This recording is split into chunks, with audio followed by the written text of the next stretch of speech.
I sold Clayton Farlow the oil that you've been stockpiling. Darling, why don't you sit in your regular place here? Yeah, that's right, Jenna. In 1980, 83 million people watched to find out who shot J.R. Ewing. But that wasn't the craziest part of Dallas. The show had to film 8 different endings because the real shooter was kept so secret. Even the cast didn't know. Behind the scenes, everything was falling apart. Larry Hagman was refusing to come back unless he got paid more. A huge actors' strike shut down production, and the writers were desperately trying to fix episodes they'd already filmed. Today, we're exposing what really happened during TV's most infamous rewrite. When Dallas premiered on April 2, 1978, no one expected it to become one of the biggest TV dramas of all time. It started as a 5-part miniseries on CBS, airing late on Sunday nights. That time slot was usually a ratings disaster. Even the network had low expectations. But something about the show pulled people in. Every week, more viewers tuned in. By the 5th and final episode of the miniseries, Dallas had broken into the top 10 most-watched shows of the week. CBS wasted no time. They ordered a full season, and by September 1978, Dallas was back on the air. It didn't just survive, it became a phenomenon. Over the next 13 seasons, or 14 if you count the miniseries, it aired 357 episodes, keeping millions of viewers hooked until its grand finale on May 3, 1991. At the heart of Dallas was the Ewing family, Texas oil tycoons living on the sprawling Southfork Ranch. But this wasn't just a story about money. The real tension came from a bitter feud that had started years before.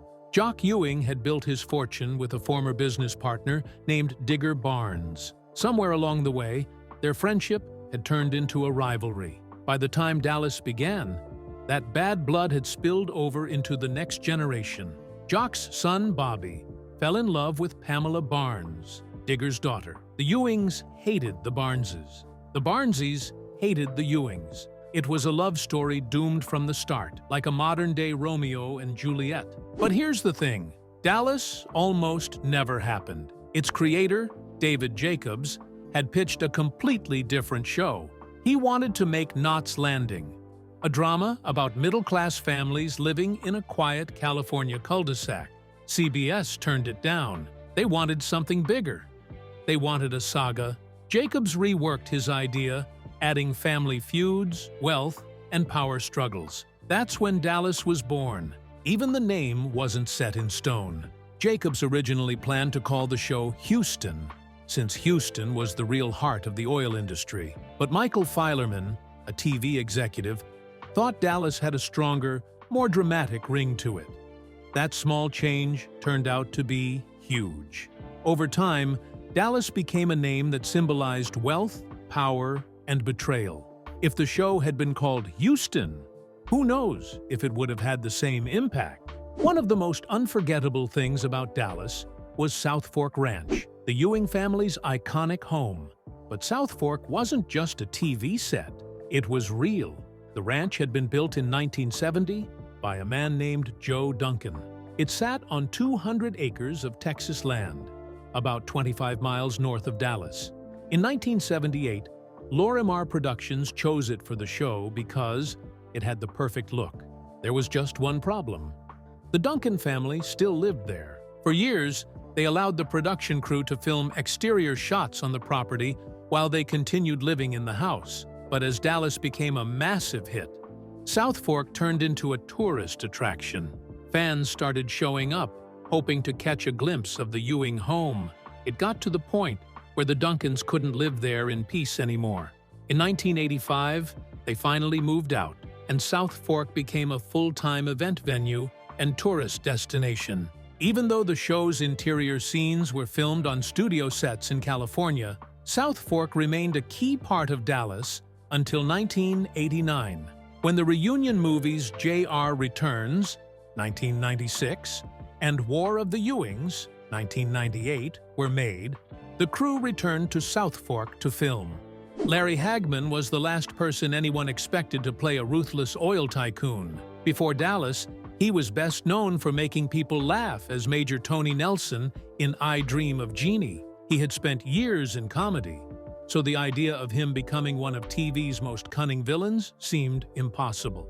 But Hagman wasn't the first in his house to see the potential in Dallas. His wife, Mai Axelson, read the pilot script before he did. The moment she finished, she turned to him and said, "Larry, this is it." He trusted her instinct, read a few pages, and knew she was right. When Hagman took on the role of J.R. Ewing, he didn't just play the part, he owned it.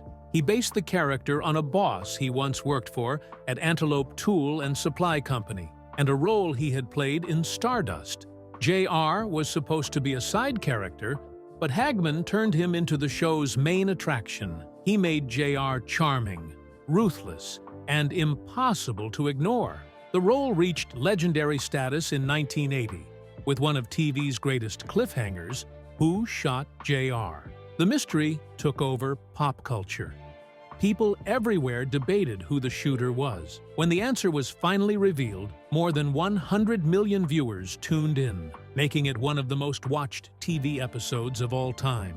Barbara Bel Geddes was the first person cast in Dallas, and for good reason. As Miss Ellie Ewing, she was the heart of the show. She had already built an impressive career with major roles on Broadway and in films like Vertigo, but Dallas gave her a character that felt real. Miss Ellie was strong and compassionate, a steady presence in a family full of chaos. Bel Geddes brought more than just acting skill to the role. She brought real-life experience. In 1971, she had a mastectomy after being diagnosed with breast cancer. Years later, Dallas gave Miss Ellie the same storyline. Audiences saw the pain in her performance because it was genuine. At a time when breast cancer wasn't openly talked about, her role helped bring awareness to millions. Even First Lady Betty Ford, a breast cancer survivor herself, honored Bel Geddes for what she had done. Her time on Dallas wasn't easy. In 1983, she had emergency quadruple bypass surgery and had to leave the show for a season. Donna Reed took over her role, but fans weren't ready to let Bel Geddes go. When her health improved, she returned in 1985. Larry Hagman once said she was the glue that held the whole thing together. Without her, Dallas wouldn't have been the same. Patrick Duffy and Victoria Principal gave Dallas its heart. As Bobby Ewing and Pamela Barnes Ewing, they brought a love story that pulled viewers in. It was a modern-day Romeo and Juliet, two people in love from feuding families. Their chemistry was undeniable, and their relationship was the perfect counterbalance to JR's endless scheming. Duffy made Bobby the moral center of the show. He was loyal, fair, and always in conflict with his ruthless older brother. Principal made Pamela more than just Bobby's love interest. She played her with strength and vulnerability, making the character compelling on her own. But their love story wasn't without drama. In 1985, Dallas shocked audiences when Bobby was killed off. Fans were devastated. A year later, the show made an even bigger twist. Bobby's death had been a dream. The reveal was controversial, but it proved one thing: Bobby was too important to stay gone.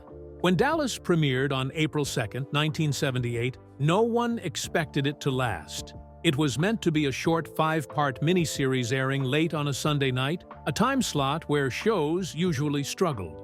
The drama was compelling, but the show struggled to find a solid audience in its first season. Everything changed in the second season.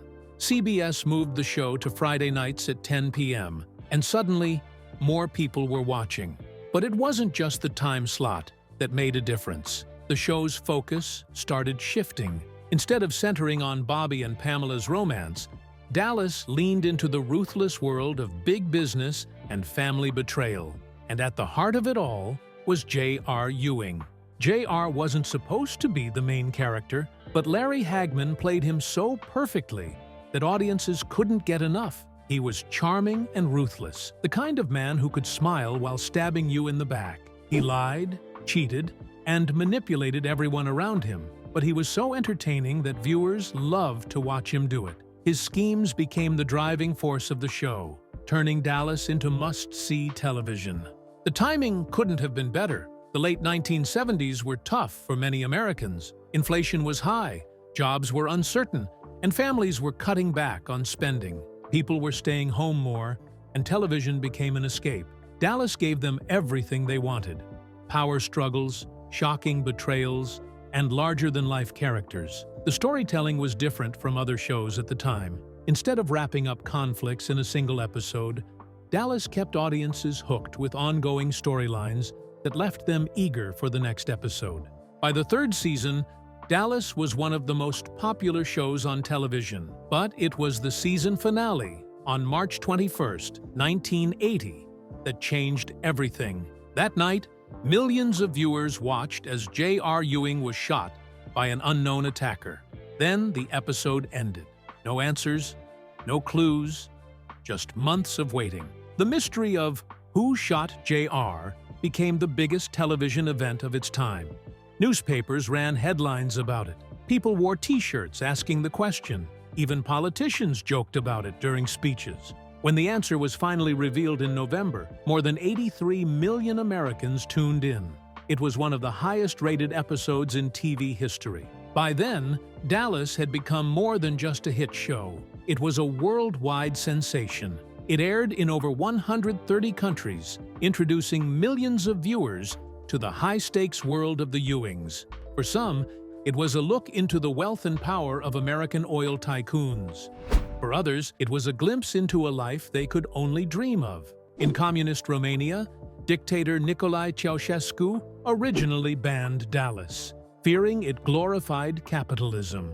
But when he later allowed it, thinking it would show the corruption of the West, it had the opposite effect. Instead of seeing greed and excess, Romanians saw freedom and opportunity. Some even believed Dallas played a small role in inspiring people to push for change. At its peak, nearly 40 million Americans tuned in every week. The Ewings' betrayals, romances, and rivalries kept audiences glued to their screens. J.R. became one of the most famous television characters of all time, a villain so unforgettable that even people who had never seen the show knew his name.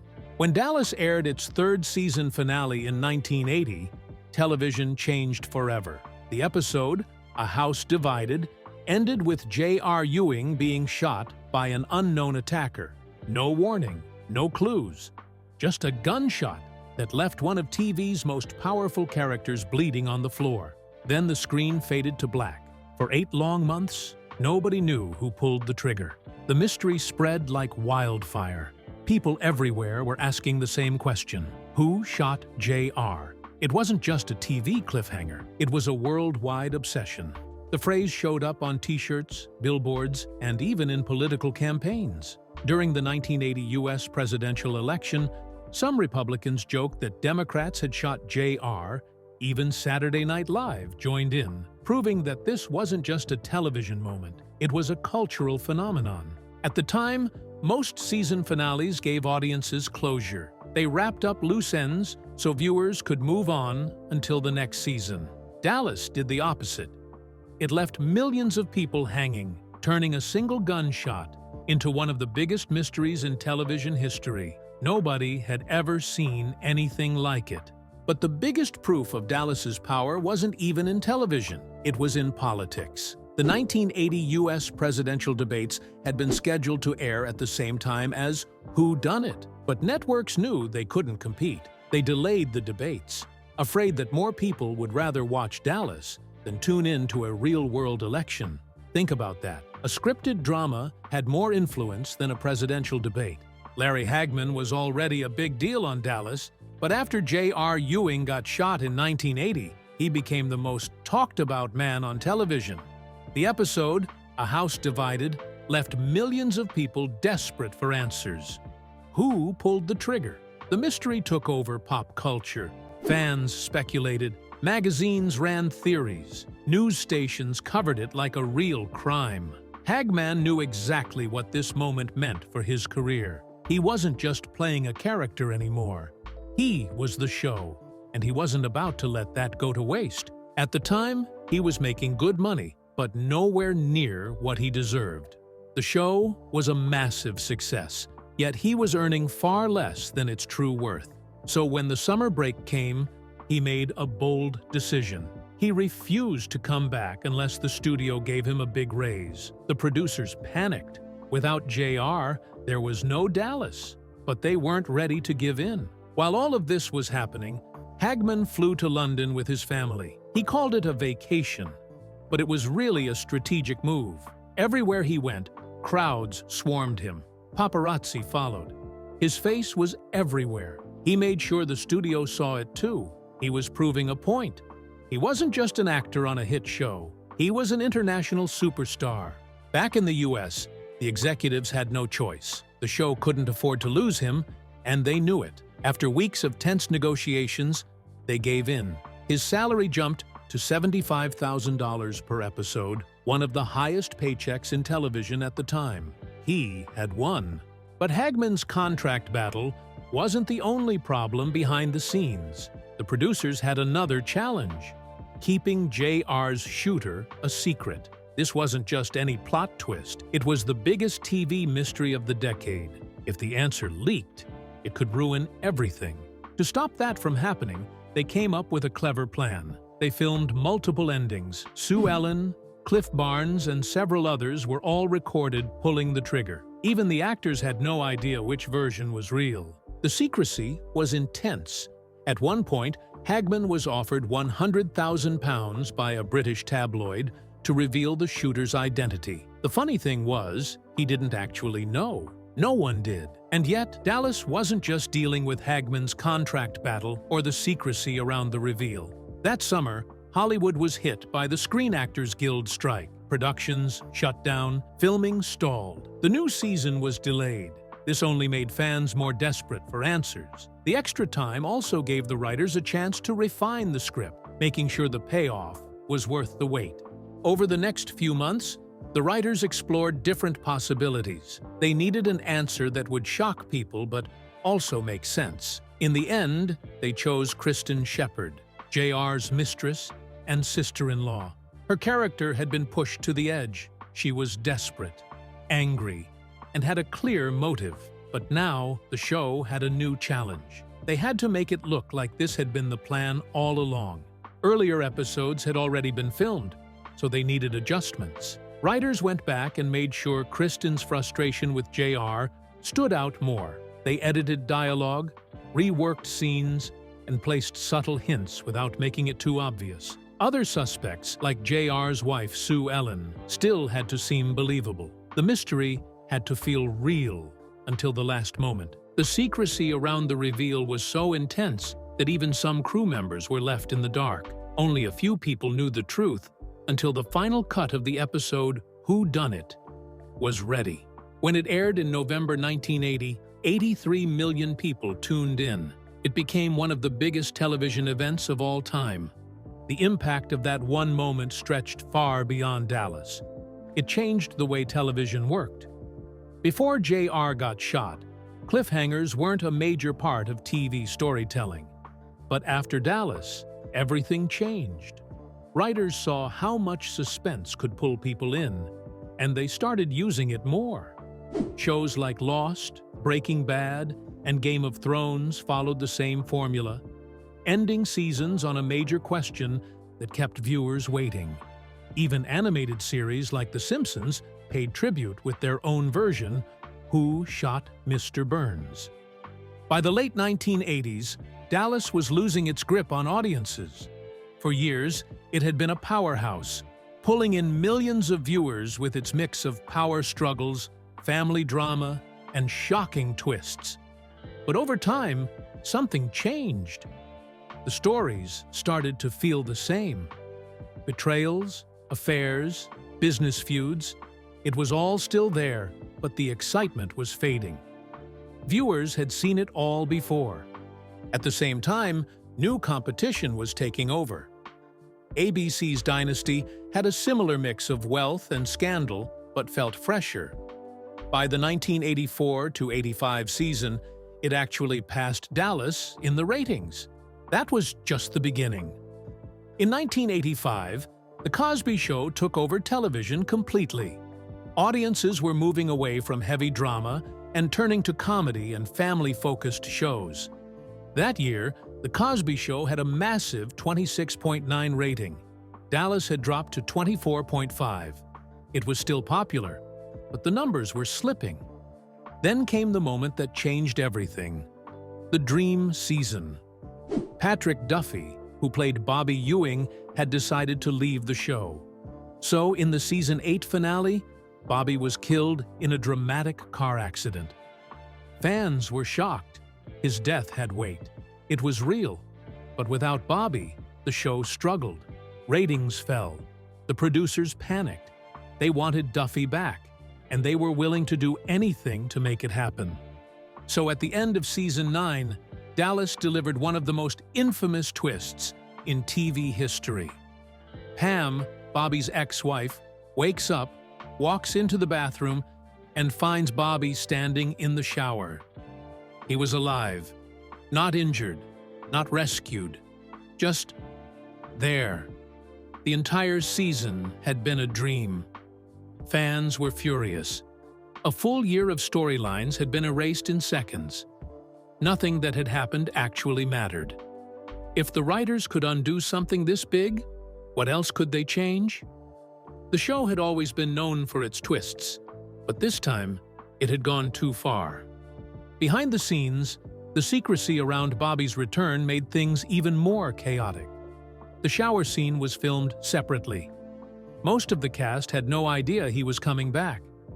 Even Victoria Principal, who played Pam, wasn't told the real storyline until the last moment.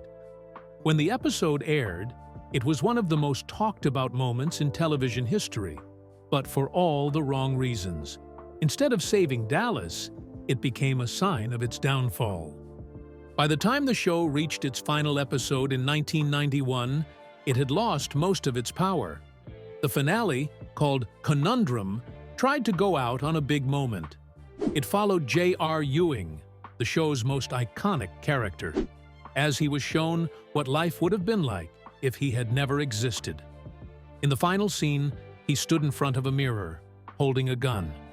Bobby rushed in, saw the gun, and looked on in horror. Then, black screen. No answers. No resolution. Just an open-ended mystery that left fans wondering if JR had actually pulled the trigger. For years, that was how Dallas ended. No closure, just a question mark. It wasn't until 5 years later, in the TV movie Dallas JR Returns, that the mystery was solved. JR hadn't shot himself. He had shot the mirror. But by then, it didn't matter. The show that once ruled television had already faded. Dallas changed television in ways no one saw coming. When it first aired in 1978, it was just a 5-part miniseries. No one expected it to last, but audiences couldn't get enough of the Ewing family's drama, and CBS quickly turned it into a full-fledged series. Over the next 13 seasons, Dallas redefined primetime television. The biggest game-changer was its serialized storytelling. Before Dallas, most TV dramas wrapped up their stories in a single episode. A problem would be introduced, solved, and forgotten by next week. But Dallas took a different approach. Its storylines stretched over entire seasons, keeping viewers hooked as betrayals, affairs, and power struggles unfolded over time. This wasn't just a show about oil tycoons. It was a high-stakes family saga where loyalties shifted and secrets had real consequences. Then came the moment that changed television forever. The 1980 season finale ended with one of the most famous cliffhangers in history. J.R. Ewing, the show's scheming anti-hero, was shot. But by who? The answer wouldn't come until months later. Over the summer, the world was obsessed. The phrase, "Who shot JR?" was everywhere, on T-shirts, in newspapers, even in presidential campaigns. When the mystery was finally solved in the episode Who Done It, a staggering 76% of American households tuned in. To this day, it remains one of the most watched TV episodes ever. JR wasn't just a villain. He was the blueprint for a new kind of TV character. He was ruthless, manipulative, and impossible to trust. Yet audiences loved watching him. That mix of power and unpredictability made him a direct influence on characters like Tony Soprano and Walter White. Without J.R. Ewing, modern TV anti-heroes might not exist. The success of Dallas didn't stop with its own story. It led to Knots Landing, a spin-off that ran for nearly as long as the original. While Dallas focused on the cutthroat world of Texas oil, Knots Landing took a different route, diving into suburban drama. The two shows even had crossover episodes, creating one of television's first shared universes, something that decades later would become a key strategy for franchises like Marvel. Other shows saw what Dallas was doing and ran with it. Dynasty, which premiered in 1981, took the same formula of wealth, betrayal, and family conflict and turned up the volume. Even HBO's Succession feels like a modern-day Dallas. The oil barons have been replaced by media moguls, but the backstabbing family dynamics remain the same. And in an unexpected way, Dallas even paved the way for reality TV. Shows like Keeping Up with the Kardashians might not have high-stakes business rivalries, but they thrive on personal drama, just like the Ewings did. In 2012, TNT tried to bring Dallas back. The reboot brought back JR, Bobby, and Sue Ellen while introducing a new generation of Ewings. At first, it seemed like it might work. The premiere drew almost 7 million viewers. But times had changed. TV had evolved, and soap opera-style dramas didn't have the same pull they once did. By its third season, ratings had dropped, and the reboot was canceled. Larry Hagman wasn't just the man who played J.R. Ewing on Dallas. He helped shape the show in ways most people don't realize. Starting in Season 3, he took on directing duties and kept at it through Season 14. That might seem surprising considering his off-screen reputation. Hagman was known for drinking on set, starting early in the morning and keeping it going all day. He claimed he never got drunk, just took small sips over the long filming hours. But his idea of small sips added up to as many as 5 bottles of champagne a day. His drinking eventually took a serious toll. In 1992, doctors diagnosed him with cirrhosis of the liver. By 1995, he needed a transplant to survive. The experience changed him. He kept a photo of his organ donor above his mirror, a reminder that he had been given a second chance. Even with everything he went through, he never lost his creative drive. His directing gave Dallas a deeper edge and showed how well he understood the story and its characters. Despite his struggles, his influence never faded.